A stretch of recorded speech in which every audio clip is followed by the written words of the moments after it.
Bail extended for a man charged with Slickianna's murder. Hi again and welcome. This is Links 007 TV News Report, and we'll be right back with the full details to come. Welcome to Links 007 TV News Report, providing you with the best in local and international news updates. This is a place where you can get the most reliable and informative news information. Links 007 TV News Report. Welcome back and thanks for joining us. This is Links 007 TV News Report. The man charged with the 2022 murder of social media influencer Anika Slickianna 1000 is set to return to court on October 18.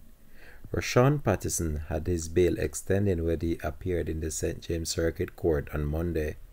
Monday's delay was caused by the outstanding post-mortem report of Slickianna, as well as a DNA result which is currently being awaited by the Crown. Supreme Court Judge Justice Bertram Morrison gave the October 18 mentioned date to allow time for the files to be completed. Once the files are completed, a trial date will be set.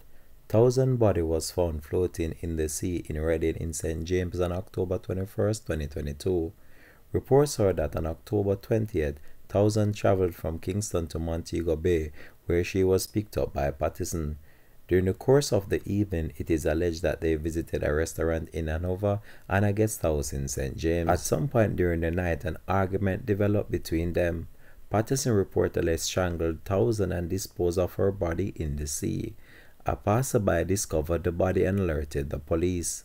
Links 007 TV will continue to track this story and have more details to come on this in a later newscast. This has been Links 007 TV News Report. Thanks for watching.